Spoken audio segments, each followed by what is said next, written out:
আল্লাহ নবী বলছেন মানুষ জাহান্নাম থেকে বেঁচে যাবে তিনটা কারণে। এক, মুখখান বন্ধ রাখবে, জাহান্নাম থেকে বেঁচে যাবে। দুই, জরুরি প্রয়োজন ছাড়া বাড়ির বাইরে যাবে না, দোকানে বসে আড্ডা পিটবে না, জান্নাতে চলে যাবে। তিন, পাপের জন্য কাঁদবে, বাস জান্নাতে চলে যাবে। আমার নানাকে বলতেন যে সবাই যে আশেপাশে ধান কেটে নিল, তুমি যাবা না? তো বলছে আমি ধান কাটতে পরে যাব। কেন? আমি যদি আগে ধান কাটতে যাই, কারো যদি ধানের একটা গোছ আমার দিকে চলে আসে, জবাব তুই দিবি? তো দুই আইলে কাটা হয়ে যাক, আমাদের চাপা যেগুলো আইলওয়ালা জমি নয় এমনি সব, তো দুই দিকের কাটা হয়ে যাক, তখন আমি যাব। তো ওর দুনিয়া ঠেকে গেছে না, চলে গেছে। আমার প্রতিষ্ঠানে যে চায়ের স্টল আছে, আমি যখন চায়ের স্টলের সামনে যাই তখন একবারে হাত পা ধরে বলে আসেন আসেন, একটু চা খান একটু চা খান। আমি তো কোনোদিন চায়ের স্টলে বসি না। তা আমি বলছি দেখো আমি তোমার চায়ের স্টলে বসে চা খেতে আসিনি, তোমাকে বলতে এসেছি কেউ যদি অভিযোগ করে তাহলে তোমার এখানে দোকান থাকবে না। মানুষকে যা দিবা ভালো দিতে হবে, ফাঁকি দিতে পাবা না, এটুকু বলতে এসেছি। তোমার চায়ের স্টলে বসে আমাকে চা খেতে হবে? আমার জীবনে আমি কোনোদিন চায়ের স্টলে বসিনি, জীবনে কোনোদিন নয়। খুব কম আমরা হাটে বাজারে যাই, খুবই কম। সম্মানিত দিনী ভাই বোন, এ হলো ভালো আচরণ। তিন, পাপের জগতে সবচেয়ে কঠিন ভারী ভাষার পাপ হলো সুদ। সুদের পাপের যে ভাষা আছে, পৃথিবীতে আর কোনো পাপের এই ভাষা নেই, সে যত বড়ই পাপ হোক। আল্লাহ রাসূল বলছেন কে যদি জেনে শুনে 1 টাকা সুদ খাই, 36 বার জেনা করে যত পাপ হবে, 1 টাকা সুদ খেলে তার। পাপের জগতে সবচেয়ে বড় পাপ শিরক, কিন্তু ভাষা এরকম নয়। পাপের জগতে দ্বিতীয় মহাপাপ হলো বাপ মায়ের অবাধ্য চলা। 4 শ্রেণীর মানুষ জান্নাতে যাবে না। 1, বাপ মাকে মানে না যে। 2, জুয়া খেলে যে। 3, খোটা দেয় যে। 4, নিয়মিত বিড়ি তামাক জর্দা সিগারেট গুল নেশাদার দ্রব্য খায় পান করে যে। তার মানে দ্বিতীয় মহাপাপ হলো বাপ মায়ের অবাধ্য চলা, কিন্তু ভাষা এমন নয়। পৃথিবীর তৃতীয় মহাপাপ হচ্ছে মিথ্যা সাক্ষী দেওয়া। নাটোর জেলে 10, 15, 20 বছর থেকে কত মানুষ আছে ও নিজেই জানে না আমি কেন জেলে। মিথ্যা সাক্ষীতে জেলে চলে গেছে। আর সাক্ষীদাতা বলছে 50,000 টাকা পেয়ে আমি 2 চোখে তাকে মারতে দেখেছি। আর যার কথা বলছে সেদিনও নাটোরেই ছিল না। আসল ঘটনা জজ জানে না, আসল ঘটনা উকিলও জানে না, আসল ঘটনা আসামি যে জেলে ঢুকে গেছে সেও জানে না, আসল ঘটনা যে বসে বসে সাজিয়েছে সেই জানে। এর নাম মিথ্যা সাক্ষী। পাপের জগতে তৃতীয় মহাপাপ হলো মিথ্যা সাক্ষী, কিন্তু ভাষা এমন নয়। আর একটা বলি, আল্লাহ নবী বলছেন যে সুদের পাপের 70টা ভাগ আছে, ছোট থেকে বড়, বড় থেকে ছোট। সবচেয়ে ছোট ভাগ হলো মার সাথে জেনা করলে যেমন পাপ হয়, এরকম ভাষার পাপ দুনিয়াতে নাই। চট করে আমার মাথায় একটা কথা ঘুরছে। আব্দুল্লাহর বক্তব্য শোনার পূর্ব পর্যন্ত আমিও এভাবে বুঝতাম না যে এটা সুদ।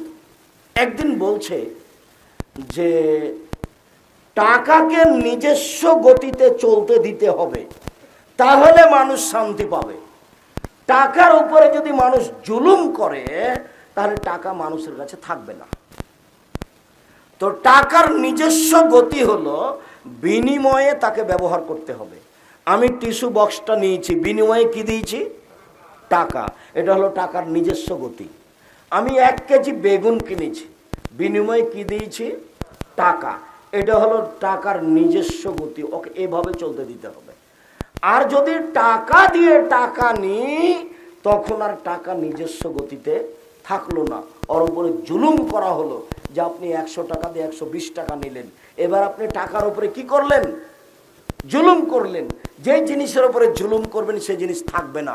তখন আল্লাহ বলছেন ইয়ামহাকুল্লাহুর রিবা, সুদ মানুষের টাকাকে কমিয়ে দেয়। আল্লাহ বলছেন সুদ মানুষের টাকাকে কমিয়ে দেয়। আর আল্লাহ নবী বলছেন সুদ যদিও বাহ্যিকভাবে বাড়ে, শেষ পরিণতি নিঃস্ব। আল্লাহ নবী বলছেন সুদ যদিও বাহ্যিকভাবে বাড়ে, শেষ পরিণতি নিঃস্ব। তখন আব্দুর রাজ্জাক বিন ইউসুফ বলছেন আল্লাহ বলেছেন এই, নবী বলছেন এই, ফলাফল যারা সুদ খাবে তাদেরকে একদিন না একদিন ভিক্ষা করতেই হবে। হয় সে করবে, না হয় তার ছেলে করবে, না হয় তার নাতি করবে। এই টাকা থাকবে না, এই টাকা থাকবে না। এর নাম সুদ। পাপের জগতে এর চেয়ে ভারী পাপ আছে, কিন্তু ভাষা এমন নয়। ভারী পাপটা হলো মদ। কেউ যদি একবার মদ খায় তাহলে 40 দিন আল্লাহকে নিজের দিকে করতে পারবে না। 40 দিন আল্লাহ আমার ভুল হয়েছে মাফ করো, আল্লাহ আমার ভুল হয়েছে মাফ করো, আল্লাহ আমার ভুল হয়েছে মাফ করো। এভাবে কতদিন লাগবে? 40 দিন। কেউ যদি মদ খায় 40 দিন নামাজ কবুল হবে না। এই অবাক পাপ। সুদ মহাপাপ, মায়ের সাথে জেনা। তো বলছে আল্লাহ আমি সুদ লেনদেন বন্ধ করলাম, জীবনে আর কোনোদিন সুদের সাথে সম্পৃক্ত হব না, তুমি আমাকে মাফ করো। তা আল্লাহ বলছেন ঠিক আছে করলাম, যাও। আল্লাহ আমি মদ খেয়েছি, আমাকে মাফ করো। এটা কতদিন চলবে? 40 দিন। এই এক ভিন্ন পাপ। আল্লাহ নবী বলছেন যে মদের পাপ হলো সরস্বতী, ভগবতী, কালী, দুর্গার পূজা করলে যেমন পাপ হয়, কোনো পাপ এরকম নয়। সরস্বতী, ভগবতী, কালী, দুর্গার মতো পাপ যেটা, সেটা হলো মদ খাওয়া। মদের সাথে আমরা শেষে চলে আসলাম। আমাদের গুরুত্বপূর্ণ কথা আরেকটা আছে, অল্প সময়। রাসূল সাল্লাল্লাহু আলাইহি সাল্লাম বলছেন পৃথিবীর মানুষ শুনে রেখো, আমার উম্মতের উপরে 3টা বিপদ নেমে আসবে 3টা পাপের কারণে। আমার উম্মতের উপরে 3টা বিপদ নেমে আসবে 3টা পাপের কারণে। 1, ভূমিকম্প হবে। 2, আকার আকৃতি পরিবর্তন হবে। সন্ধ্যায় থাকবে মানুষ, সকালে হবে বানর। সন্ধ্যায় থাকবে মানুষ, সকালে হবে শুকুর। 3, আমার উম্মতের উপরে বিপদ নেমে আসবে। জমির দাম 15 লাখ, রেস্টি খরচ 10 লাখ। বিপদ। মসজিদে মারামারি, মাদ্রাসায় মারামারি, রাস্তাঘাটে মারামারি, দোকানপাটে আড্ডা, একজন আর একজনের বিরুদ্ধে দিন রাতে লেগে আছে।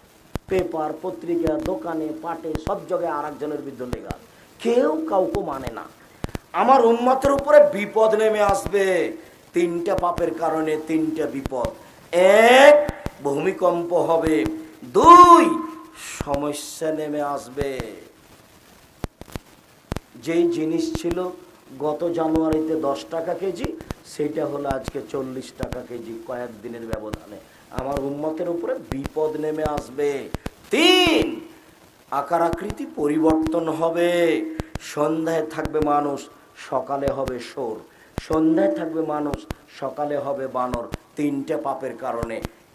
1, এই যে সারেবুল খমরা, আমার উম্মত যখন মদ পান করবে। 2, জাহারাতিল কায়নাত, মেয়েরা যখন নাচবে। হাই স্কুলের হেডমাস্টারই চলে না মেয়ে নাচানো ছাড়া। আর একবারে কুচকাওয়াজ করে মেয়ে ঢোল বাজিয়ে নাচতে নাচতে চলে আসলো, আর বাপ টেবিলে বসে আছে। ওইও দেখছে বেটি কেমন নাচতে পারে। এ বাপ না পশু প্রাণী? বুঝে না ওরা অন্তর আছে, বুঝে না। দেখেও দেখে না ওরা চক্ষু আছে, দেখে না। শুনেও শুনে না ওরা কান আছে, শোনে না। উলাইকা কালানাম, তারা পশু প্রাণীর মতো, তারা গরু ছাগলের মতো, তারা কুকুর শ্রীগের মতো, বালু মাজাল বরং তার চেয়ে খারাপ। ইন্নামা ইয়াতাযাক্কারু উলুল আলবাব, উপদেশ গ্রহণ করে শিক্ষিত মানুষ। এই ছেলে, বাপ টেবিলের চেয়ারে বসে আছেন, মেয়ে নাচছে, বলো দেখি বাপ শিক্ষিত মানুষ? ছেলের 2 কানে ইয়ারফোন চলছে, ডান দিকে মা আর বাম দিকে বাপ বসে আছে, বলো বাপ মা শিক্ষিত মানুষ? ধর্ম বেচে খায়ো না, তোমার নিজস্ব ধর্মের দাম আছে। এই এমন অবাক ধর্ম যে 1 গিলাস পানি পান করতে 5টা বিধান লাগে, কারোর সাথে মিল খায় না।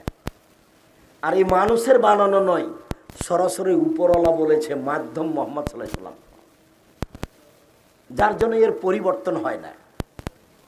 সম্মানিত দিনী ভাই বোন, একটা কথা আমার, এক, নেশাদার দ্রব্য, দুই, মেয়েরা নাচবে, তিন, বাদ্যযন্ত্র প্রকাশ পাবে। সব মোবাইলে বাজনা বাজে, সব মোবাইলে মেয়ে নাচে, প্রায় সব দোকানেই বাজনা বাজে, সব দোকানে প্রায় মেয়ে নাচে, প্রায় সব ঘরে বাজনা বাজে, সব ঘরে প্রায় মেয়ে নাচে। আমার উম্মতের উপরে তিনটা বিপদ নেমে আসবে তিনটা পাপের কারণে। এক, আমার উম্মত যেদিন মদ খাবে, দুই, আমার উম্মতের মেয়েরা যেদিন নাচবে, তিন, যেদিন বাদ্যযন্ত্র প্রকাশ পাবে সেদিন তিনটা বিপদ নেমে আসবে। তার একটা হলো আকার আকৃতি পরিবর্তন হবে, সন্ধ্যায় থাকবে মানুষ, সকালে হবে শোর। একটু বলি, আল্লাহ নবী কেন বললেন না ওরা হয়ে যাবে কুকুর, ওরা হয়ে যাবে সাপ ব্যাং, এ কথা বললেন না কেন? আল্লাহ রসুল কেন বললেন না ওরা হয়ে যাবে শ্রীগাল, ওরা হয়ে যাবে কুকুর, এ কথা বললেন না কেন? কেন বললেন হয়ে যাবে শোর, হয়ে যাবে বানর? মনে রাখবেন, পৃথিবীতে একটা অনুকরণীয় প্রাণী আছে, ওই প্রাণী যত অনুকরণ করতে পারে পৃথিবীর আর কোনো প্রাণী তত পারে না। বলেন তো সেই প্রাণীটা কি? বানর। যেদিন মুসলমান ইহুদি খ্রিস্টানের অনুকরণ করবে পোশাক আশাকে, পোশাক লেবাসে, খাতা কলমে, কৃষ্টি কালচারে, অফিস আদালতে, নিয়ম কারণে, সেদিন এরা হয়ে যাবে বানর। আরেকটা পশু আছে যার কোনো অনুভূতি নাই, একেবারেই অনুভূতিহীন প্রাণী, সেটা হলো শুয়োর। গরুর অনুভূতি আছে। এই ছেলে, এখানে গোবর আছে, গোবরের সাথে ঘাস উঁচু হয়ে আছে, তুমি গরুকে নিয়ে যে খাওয়াও দেখি, খাবে না। গরুর অনুভূতি আছে। একটাই প্রাণী অনুভূতিহীন, বলো তো সেটা কি? শুয়োর। যেদিন মুসলমান হয়ে যাবে অনুভূতিহীন মানুষ, সেদিন এরা সন্ধ্যায় থাকবে মানুষ, সকালে হবে শুয়োর। তোমার মাথার চুলটা এরকম হয়ে আছে, তোমার একটু অনুভূতি কাজ করে না? কেন কাজ করে না? কেন তোমার মাথার চুলটা এরকম? তোমার প্যান্টটা কেন এমন? তোমার এই গেঞ্জিটা কেন এমন? তোমার অফিস আদালত কেন এমন? এইভাবে কেন সাজানো হয়েছে? এটাই তাদের গতি, এটাই তাদের বিধি। তাই তো আব্দুল্লাহ সারা দেশ ঘুরে এসে, পৃথিবীর কতগুলো দেশ ঘুরে এসে বলছে, আব্বু মক্তব চালু করতে হবে, ভিত্তিগত শিক্ষা দিতে হবে। খুব কষ্ট হয় আব্বু, পদ্মা সেতু তৈরি করবে, ম্যানেজার হলো ওরা আর কামলা হলাম আমরা, কিষান কামলা হলাম আমরা, আর ওরা হলো ইঞ্জিনিয়ার, ওরা হলো ম্যানেজার। এটা কষ্ট হয়। এই জাতিকে শিখাতে হবে ইসলাম ধর্ম কি জিনিস, ভিত্তিতে তাকে কোরআন শিখাতে হবে, তাকে আদর্শবান করে গড়ে তুলতে হবে। চলেন যাই দেশ জুড়ে মক্তব চালু করি, যেখানে থাকবে ইসলামী আদর্শের শিক্ষা, কায়দা হোক, আদর্শ শিক্ষা হোক, সেটাই হোক না কেন, সেটাই হলো আপনার আদর্শ শিক্ষা ভিত্তিগতভাবে। হঠাৎ দেখছি একদিন গাড়ির গায়ে লেখা আছে আর দাওয়া এলাল্লাহ। আমি বলছি, আব্বু আর দাওয়া এলাল্লাহ কি জিনিস? তখন বলছে, আব্বু আমি তো আপনাকেও দেখছি আর পৃথিবীর কয়েকটা দেশ ঘুরলাম, তাতে আমি বুঝলাম যে মক্তব চালু করতে হবে রাসূলের পদ্ধতিতে, তাহলে এই মানুষের পরিবর্তন আনা যাবে, তাছাড়া মানুষের পরিবর্তন আনা যাবে না। মানুষ বুঝেছে ইহুদি খ্রিস্টানের কালচারই আমাদের কালচার, তাহলে পরিবর্তন করলে কি করতে হবে? সম্মানিত দিনী ভাই বোন, এবার চলে যায় এই অংশে। এক খেলে চেয়ে থাকবেন, পরিবেশ যেন আপনার 19-20 না হয়। যেভাবে আছেন আমাকে খুব ভালো লাগছে। ইবাদতের জগতে সবচেয়ে দামি ইবাদত সিয়াম। এমন কোনো ইবাদত নেই যাকে বলা যেতে পারে যে এই ইবাদতটা সিয়ামের মতো। একটা হাদিস বলি, আজকে বেশি নয়। উমামা বাহেলি রাদিয়াল্লাহু তাআলা আনহু বলছেন, আমি একদিন আল্লাহর নবীকে বললাম, আল্লাহর নবী আমাকে একটা আমলের কথা বলেন তো আল্লাহর নবী, যাতে আমি জান্নাতে চলে যাব। তখন আল্লাহ নবী আমাকে বলছেন, উমামা সিয়াম পালন করো। ইবাদতে জগতে সিয়ামের সমপর্যায়ের কোনো ইবাদত নেই। এটা হলো সিয়াম, রোজা। সিয়াম বলতে কি বুঝি? রোজা। ইবাদতের জগতে রোজা সিয়ামের সমপর্যায়ের কোনো ইবাদত নাই। এটা হলো সলাত। সলাত সিয়ামের সমপর্যায়ের জিনা। এটা হলো হজ। হজ সিয়ামের সমপর্যায়ের জিনা। এটা হলো কোরআন তেলাওয়াত। কোরআন তেলাওয়াত সিয়ামের সমপর্যায়ের জিনা। আল্লাহ নবী সবকে নাকচ করে দিয়েছেন। ইবাদতের জগতে সিয়ামের সমপর্যায়ের কোনো ইবাদত নেই। ইবাদতের জগতে রোজার সমপর্যায়ের কোনো ইবাদত নেই। 1 মিনিট। আল্লাহ নবী বলছেন কুল্লু আমাল ইবনে আদম ইজাফুল হাসানাতু বিআশরি আমসালিহা ইলা সাবঈ মিআতি জিব। আদম সন্তানের সব নেকি 10 থেকে 700 হয়। আরো আরো আরো আদম সন্তানের সব নেকি 10 টাকা দান করলো, আল্লাহ বলছেন ফেরেশতা 10 নেকি লিখো, 700 করো, আরো করো, আরো করো। সালাত আদায় করলো, নেকি লিখো, 700 করো, আরো করো। আল্লাহ তাআলা বলছেন তবে শ্যাম আমার ব্যাপার, প্রতিদান আমি দিব। রোজা আমার ব্যাপার, প্রতিদান আমি দিব। শ্যামের কোনো নেকি নাই এরকম। শ্যামের একটা বিনিময় আছে, জান্নাত। সুবহানাল্লাহ। আপনি ফকিরকে ভিক্ষা দিলেন, এর একটা নেকি আছে। আপনি জানাজাতে যান, তার একটা নেকি আছে। বিচারের মাঠে এই নেকিটা নেকির পাল্লায় চলে আসবে। সিয়াম পালন করে কোনো নেকি আপনার নেকির পাল্লায় আসবে না। কেন? সিয়াম পালন করে 2-4 নেকি হয় না, এর বিনিময় সরাসরি জান্নাত। বুখারী মুসলিমের হাদিস। পৃথিবীর মানুষ শুনে রেখো, আদম সন্তানের সব নেকি 10 থেকে 700 হয়, আরো আরো আরো হাজারো লাখো নেকি হয়। পৃথিবীর মানুষ শুনে রেখো, আল্লাহ তাআলা বলছেন হাদিসে কুদসি, তবে রোজা, তবে শ্যাম আমার ব্যাপার, প্রতিদান আমি দিব। শ্যাম আমার ব্যাপার, প্রতিদান আমি দিব। আমার কারণেই তো লোকটা 2টা জিনিস ছেড়েছে। আল্লাহ বলছেন আমার কারণেই তো লোকটা 2টা জিনিস ছেড়েছে। 1, দিনে খায়নি। 2, মন মতো চলেনি। 1, দিনে খায়নি। 2, মন মতো চলেনি। আবার সিয়াম বিচার মাঠে আপনার পক্ষে কথা বলবে, তখন সিয়াম বলবে প্রতিপালক আমি ওকে 2টা জিনিস করতে দিনি দিনে। 1, লোকটাকে খেতে দিনি। 2, লোকটাকে মন মতো চলতে দিনি। তুমি আমার একটা কথা শোনো, লোকটাকে জান্নাতে দাও। সিয়াম বলবে, রোজা আপনার পক্ষে বলবে প্রতিপালক তুমি আমার একটা কথা শোনো, লোকটাকে আমি 2টা কাজ করতে দিনি। 1, দিনে খেতে দিনি। 2, মন মতো চলতে দিনি। তুমি আমার একটা কথা শোনো, লোকটাকে জান্নাতে দাও। তখন আল্লাহ বলবেন শ্যাম, রোজা তোমার কথা মেনে নিলাম, আমি তাকে জান্নাতে দিলাম। আব্দুর রাজ্জাক সাহেব, আপনার কথা আমরা বুঝেছি, তো একটা কথা অস্পষ্ট থাকলো। আপনি যে বললেন খেতে দিনি, এটা তো বুঝলাম, কিন্তু মন মতো চলতে দিনি এইটা বলে কি বললেন যে বুঝতে পারিনি। যে মন মতো চলতে দিনি, সকালে উঠে সুন্দর করে দাড়ি চাঁচতে দিনি, এটা হলো মন মতো চলা। খাওয়া দাওয়ার পরে রাত 10টা 11টা 12টা পর্যন্ত দোকানে বসে আড্ডা পিটতে দিনি, আমি তাকে মন মতো চলতে দিনি। সুদ ঘুষ খেতে দিনি, আমি তাকে মন মতো চলতে দিনি। জুলুম অত্যাচার নির্যাতন করতে দিনি, আমি তাকে মন মতো চলতে দিনি। মেয়েটাকে ফ্যাশন বোরকা পরে চলতে দিনি, আমি তাকে মন মতো চলতে দিনি। মেয়েটাকে নখ বড় রেখে নখে নেইল পালিশ দিতে দিনি, আমি তাকে মন মতো চলতে দিনি। মেয়েটাকে স্কিন পায়জামা পরতে দিনি, আমি তাকে মন মতো চলতে দিনি। মেয়েটাকে ঢিলা ঢালা এরকম ফাঁকা পায়জামা পরতে দিনি, আমি তাকে মন মতো চলতে দিনি। আমি তাকে মন মতো চলতে দিনি। তুমি আমার একটা কথা শোনো, ওকে জান্নাতে দাও। তা আল্লাহ বলবেন দিলাম, এর নাম সিয়াম। চলেন 2-1 মিনিট। ফরজ সিয়ামের পরে সবচেয়ে দামি সিয়াম হলো মুহররমের সিয়াম। আল্লাহর নবী 4টে জিনিস কখনো ছাড়েননি, মনে রাখতে হবে।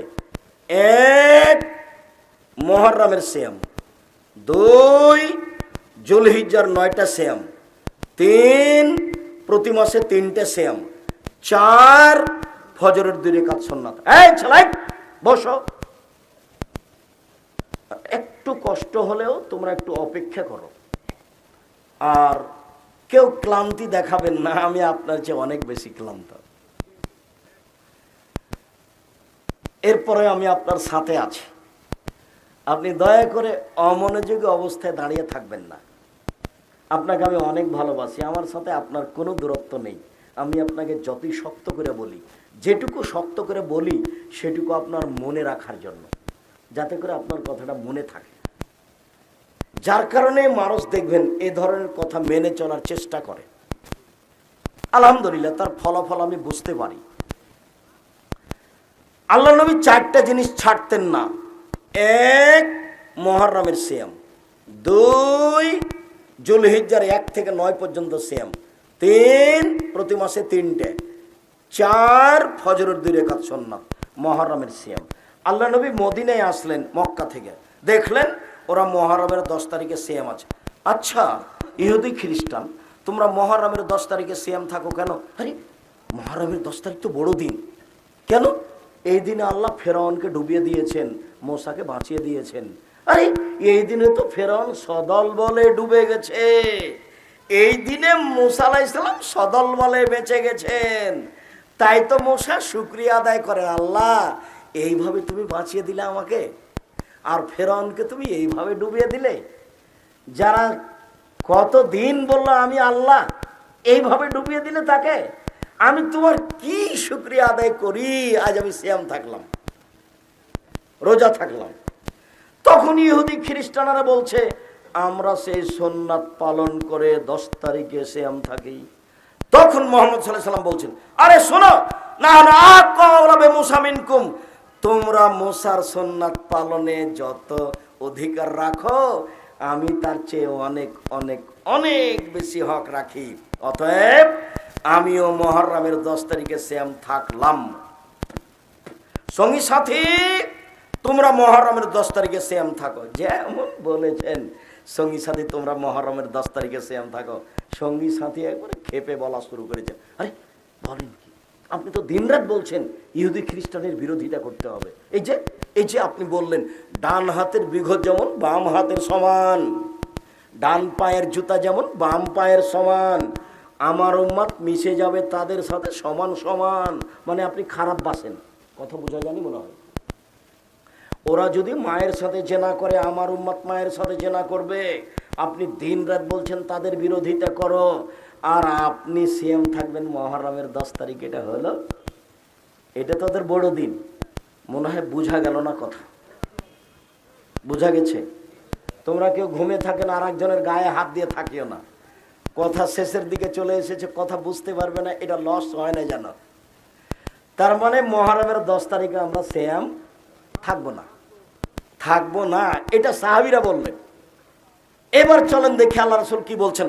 আচ্ছা আচ্ছা, ঠিক আছে ঠিক আছে, হ্যাঁ তাদের তো বিরোধিতা করতে বলছি। শোনো, লাইন বাকাইতুলা কাবেরিন, আমি যদি সামনে বছর বেঁচে থাকি মুহররমের 9 তারিখও সিয়াম থাকবো। 9 তারিখ হবে বিরোধিতা, 10 তারিখ হবে শুকরিয়া। 9 তারিখ হবে বিরোধিতা, 10 তারিখ হবে শুকরিয়া। এবার আমাদের সিয়াম কয়টা দাঁড়ালো? 2টে। মনে থাকবে? 9 কেন বিরোধিতা, 10 কেন শুকরিয়া, মনে থাকবে তো? আল্লাহ নবী বললেন, কেউ যদি মুহররমের 2টে সিয়াম থাকে বিগত 1 বছরের পাপ ক্ষমা হয়। তিনি বললেন, কেউ যদি আরাফার 1 দিন সিয়াম থাকে আগে পরে 2 বছরের পাপ ক্ষমা হবে। তিনি বললেন, আমি তোমাদেরকে সারা বছর সিয়াম পালনের 2টা পদ্ধতি দিয়ে গেলাম। 1 রমজান আর প্রতি মাসে 3টে। 1 রমজান, প্রতি মাসে 3টে। সারা বছর সিয়াম পালনের নেকি পাবা, সারা বছর সিয়াম পালনের নেকি পাবা। মহিলাদের হায়েজের কারণে যদি মাসের 13, 14, 15 না হয়, 18, 20, 22, 24 যেটা হবে হোক, আরবি মাসে হলেই হলো। বোঝা গেল না কথা? আরবি মাসে হলেই হলো। 3টে আর কি রমজান, সারা বছর সিয়াম পালনের নেকি হবে। এই সাইডে চলে আসি এবার, এটা সহজ। কি? রমজান এবং শাওয়ালের 6টে। কেউ যদি শাওয়াল মাসের 6টা সিয়াম থাকে আর রমজান থাকে, তাহলে সে সারা বছরের সিয়াম পালনের নেকি পাবে। ইবাদতের জগতে সবচেয়ে দামি ইবাদত সিয়াম। এই জন্য তো দাউদ আলাইহিস সালাম সপরিবারে সিয়াম থাকতেন। একদিন সিয়াম, একদিন এমনি, একদিন সিয়াম, একদিন এমনি, একদিন সিয়াম, একদিন এমনি। যার কারণে তো আমাদের নবী মুহাম্মদ সাল্লাল্লাহু আলাইহি সাল্লাম খুব বেশি সিয়াম থাকতেন। একদিন সিয়াম, 2 দিন এমনি, একদিন সিয়াম, 2 দিন এমনি, একদিন সিয়াম, 2 দিন এমনি। নবীগণ সিয়াম পালন করে আল্লাহকে সন্তুষ্ট করতে চেয়েছেন। এবার চলেন যাই বৃহস্পতিবার, সোমবার সিয়াম। আল্লাহ নবী বলছেন, পৃথিবীর মানুষ শুনে রেখো, তুরফল আমল ইলা রাব্বিল আলামিন ইয়াউমুল খামিস ওয়াল ইসনাইন। বৃহস্পতিবার, সোমবার মানুষের পাপ নেকি আল্লাহর কাছে পেশ করা হয়।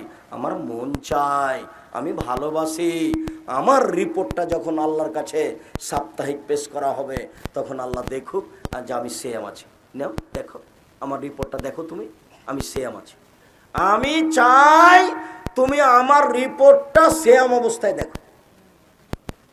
যার কারণে উনি কোন কোন দিন সিয়াম থাকতেন? বৃহস্পতিবার আর সোমবার। সম্মানিত দিনী ভাই, মুরব্বী, আপনাকে আমি অনুরোধ জানাচ্ছি, আজ থেকেই বৃহস্পতিবার, সোমবার সিয়াম থাকতে হবে। আগামীকাল সোমবার আছে, যে কোনো মূল্যে চেষ্টা করেন।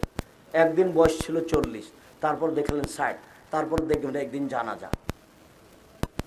এর নাম দুনিয়া। আপনি অনুরোধ রক্ষা করেন। ইবাদতের জগতে সবচেয়ে দামি ইবাদত সিয়াম, যার বিনিময় কি বলেন তো? জান্নাত। এখানে 2-4-5 নেকি নেই, 2-4-500 নেকি নেই, বিনিময় জান্নাত। উপস্থিত বৈঠকের মুসলিম বোন, এই মেয়ে কথা বলছো কেন? মেয়ে মানুষ, বাড়িতে থাকো, কোথাও যাওয়া লাগে না, আজ থেকেই শুরু করো। আপনি আমার দিনী বোন, আপনাকে আমি অনুরোধ করছি, আজ থেকেই শুরু করেন। আপনি অন্তত 2 দিন শুরু করেন। কোন কোন দিন? সোমবার আর বৃহস্পতিবার। সম্মানিত দিনী ভাই বোন, এইবার চলেন যাই 15ই শাবান। কিভাবে? আয়েশা রাদিয়াল্লাহু তাআলা আনহা বলেন, কানান নবী সাল্লাল্লাহু আলাইহি ওয়াসাল্লাম শাবানা কুল্লাহু, আল্লাহর নবী পুরো শাবান সিয়াম থাকতেন। আয়েশা রাদিয়াল্লাহু তাআলা আনহা বলেন, কানান নবী সাল্লাল্লাহু আলাইহি ওয়াসাল্লাম শাবানা ইল্লা কালিলা, আল্লাহর নবী পুরো শাবান সিয়াম থাকতেন, তবে শেষে কয়েকটা বাদ দিতেন। উম্মু সালমা রাদিয়াল্লাহু তাআলা আনহা বলেন, লা ইয়াসুমু শাহরাইনে মুতাতাবিআইনে ইল্লা শাবান আর রমাজান, আল্লাহর নবী পরস্পর 2টা সিয়াম থাকতেন, 2 মাস, শাবান ও রমাজান। আল্লাহর নবী পরস্পর 2 মাস সিয়াম থাকতেন, শাবান ও রমাজান। তিনি বেশি বেশি সিয়াম থাকতেন শাবানে। ও সময় ইবনে যায়েদ বলছেন, আচ্ছা আল্লাহর নবী, আপনি শাবান মাসে এত বেশি বেশি সিয়াম থাকেন কেন? এবার একটা কথা আপনাদেরকে বলে দিই, জিজ্ঞাসা। আব্দুর রাজাক সাহেব, জি, আপনি শাবান মাসে এত বেশি সিয়াম থাকতে বলছেন কেন? এই জিজ্ঞাসাটা মনে থাকবে না? এই ছেলে, ঘুমাচ্ছ নাকি? ওসামা ইবনে যায়েদ বললেন, আল্লাহর নবী, আপনি শাবান মাসে এত বেশি সিয়াম থাকেন কেন?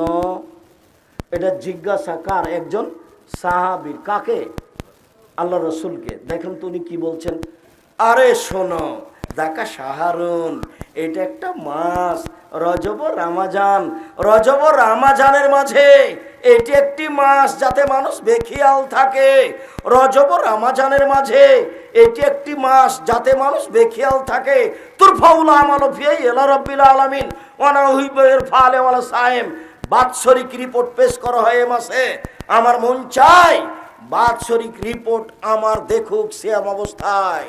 দেখো, তার জানা ছিল না সেদিন কোন দিন, তার জানা ছিল না সেদিন কোন দিন। এবার রিপোর্ট ধরার জন্য কি করতেন তিনি? বেশি বেশি সিয়াম থাকতেন, রোজা থাকতেন। বুঝাতে পারলাম না। এই ছেলে, খেয়াল করো, আবার বলি, জিজ্ঞাসাটা বলেন তো দেখি, জিজ্ঞাসাটা কি? আল্লাহর নবী, আপনি শাবানে বেশি রোজা থাকেন কেন? আল্লাহর নবী, আপনি শাবান মাসে বেশি সিয়াম থাকেন কেন? এবার উত্তর শোনো, এইটা একটা মাস, মানুষ বেখিয়াল থাকে। এই মাসে বাৎসরিক রিপোর্ট কার কাছে পেশ করা হয়? আল্লাহর কাছে। আমার মন চাই যে আমার রিপোর্টটা বাৎসরিক দেখুক। কি অবস্থায়? সেম অবস্থায়। তার উত্তর মনে থাকবে না? জিজ্ঞাসা মনে থাকবে? সাহাবীর নাম মনে না থাকে, একজন সাহাবী জিজ্ঞাসা করলেন, আপনি শাবান মাসে বেশি বেশি রোজা থাকেন কেন? এটা জিজ্ঞাসা মনে থাকবে না আপনার? তো আল্লাহর নবী বললেন, শাবান মাসে বাৎসরিক রিপোর্ট পেশ করা হয় মানুষের। আমার মনটা চাই, আল্লাহ দেখো আমার রিপোর্টটা দেখো, তুমি সিয়াম অবস্থায় রোজা অবস্থায় দেখো দেখো, এই জন্য। তাহলে তার জানা ছিল না সেদিন কোন দিন। কিভাবে কিভাবে ভারত বাংলাদেশ পাকিস্তানের আলেম ওলামা জেনে নিলেন সেদিন 15ই শাবান। তাই তারা কলকারখানা, অফিস আদালত, কোর্ট কাছারি, শিক্ষা প্রতিষ্ঠান সবকিছু বন্ধ করে রাতে গোসল করে আতর গোলাপ মেখে দিনে রোজা থাকে, যে ব্যাপারে আল্লাহর নবী কিছুই বলেননি। আল্লাহ তুমি মাফ করো। দিনী ভাই, আপনাকে আমি কষ্ট দিনি। আমার সামনে মিডিয়া আছে। জাতির যদি রাস্তাঘাট করে দিতে না পারি, জাতির যদি স্কুল কলেজ করে দিতে না পারি, জাতিকে চূড়ান্ত সঠিক ধর্ম দিতে পারবো ইনশাআল্লাহ। ধর্মের ব্যাপারে জাতিকে ফাঁকি দিয়ে পরকাল হারাতে রাজি নই। আল্লাহর নবী শাবান মাসে বেশি বেশি রোজা থাকতেন, এ কথাই ঠিক। 15ই শাবান নয়, রিপোর্টের জন্য বেশি সিয়াম থাকতে হবে, এ কথাই ঠিক।